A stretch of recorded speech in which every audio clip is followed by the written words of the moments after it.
social media. I'm scared of what people will think. So that's for their professional. With the other side. Wow, that only took I've got another friend who's worried that a lot of our other friends are talking about him negatively because he's recently fallen out with them. Okay. And so he's worried, like, what are they saying? They're all talking to each other. What rumors are they spreading about me? Like, maybe it's not true. About you, let them gossip about you. Here's why. You can't control it. It's going to happen anyway. Yes. And so if you can't control it, why on earth would you allow any time or energy to be wasted? Yeah. It's an act of self-torture. So if you are worried that people are gossiping about you, first of all, let them gossip about you. Yeah. Because they're going to do what they're going to do, because you cannot change what other people do. You can't control what they think. You can't control what they do. If they're going to gossip, they're going to gossip. So let them gossip. And when you say that, it's a relief because you actually acknowledge the thing that you've been afraid of. And it's like you're allowing it without allowing it. But then don't forget, you have power. Yeah.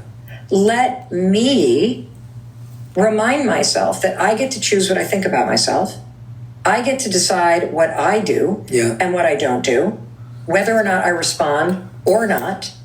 And I get to decide use something that does not leave a mark who I spend time with. When I take and so the bigger question becomes, if you're busy worrying about, which means you're expending time and energy, thank you, Allah, people who are gossiping about you. Okay, so why would you want to be friends with them? Yeah. And so now you take responsibility for your own part in chasing people that aren't treating you in a way that you deserve. Yes. And you recognize that the power here is in just letting people be. And when you let people be, your relationships get better because people reveal who they are and where you stand. And then you get to choose how much time you spend or not. Yeah.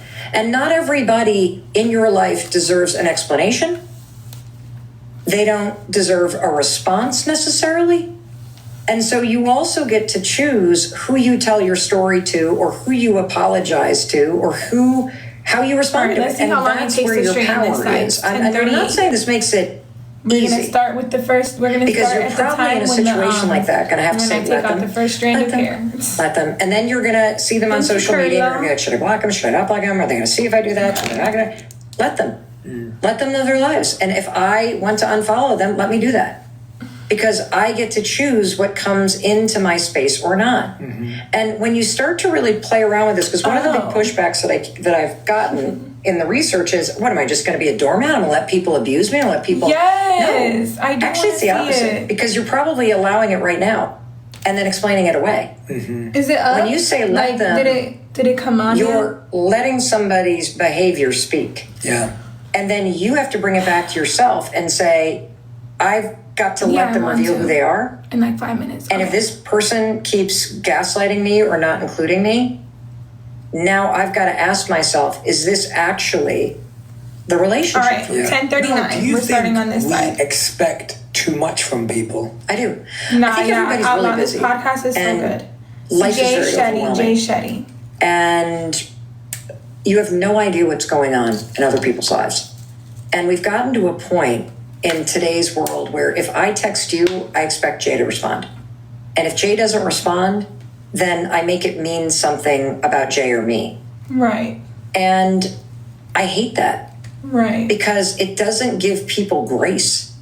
We're constantly expecting people to show up a certain way and then judging them when they don't. Instead of stopping to consider that other people have lives and other people have a lot of things going on. And sometimes when people go silent on you, it has nothing to do with you. Right. It has to do with a crazy busy period in life.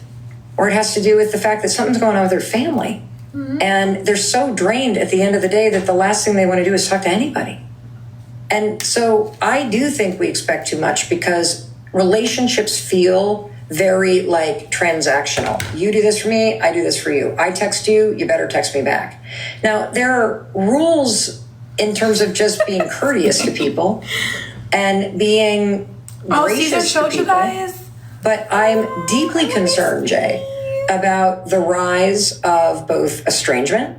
I'm concerned about the amount of posts that go viral about, I got my life better because I cut all the toxic people out.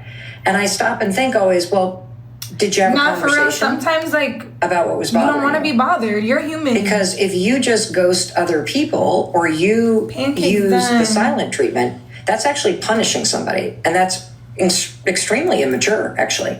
It means you can't handle your own emotions, which is why you don't have a hard conversation about what you need or how someone's behavior is impacting you. And if you haven't had that, it's a very immature move to just cut somebody off. And so I get very worried about the labeling of people as toxic and about the ease at which people seem to just drop people. Yeah. And what I really love about the let them theory is that it opens up the window to a lot more compassion. Because we're quick to think that if somebody hasn't texted you back, or you've texted somebody a couple times and they haven't responded, that you did something bad. And it's perfectly fine to be like, did I do something? You know, I noticed you haven't responded. Is everything okay? If they don't respond then something's probably wrong, either with them or with you, and you get to decide what you're going to do next.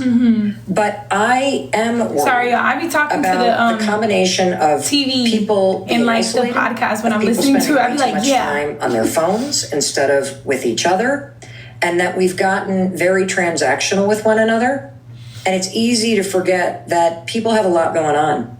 And they're not thinking about you as much as you're thinking about them. And just because you have time to text them doesn't mean they have time right now to text you back. And I guarantee you, when they saw your text, they probably thought, oh my God, I love it. You know, I got it. And then something came up. Yeah. And so I do worry about it, Jay. I do think we have too much of an expectation of something in return. Yeah. And when you start to use this theory, what you're also going to notice is this. When you start to say let them, you will notice that maybe you're the sibling that reaches out more. And it might bother you. Because when you say let them and you keep reaching out and they don't reach out, or you have a group of friends and you notice that when you stop reaching out or making the plans that you're not included in theirs, and that hurts. Yeah. The thing I used to do when that happened is I would make it about me. Right. I would make it like some deficiency in me. And what I've learned using the let them theory, and really just saying let them, which detaches from the hurt, it detaches from the judgment. It reminds you that adults are allowed to live their lives. Adults are allowed to come and go in friendship. They're allowed to prioritize certain people at certain times. They're allowed to have busy periods at work. They're allowed to fall in and out of communication. Jay Shetty. And the more you let people live their lives, the better your life gets, and the more compassionate of a human being you become. And the more I've started to recognize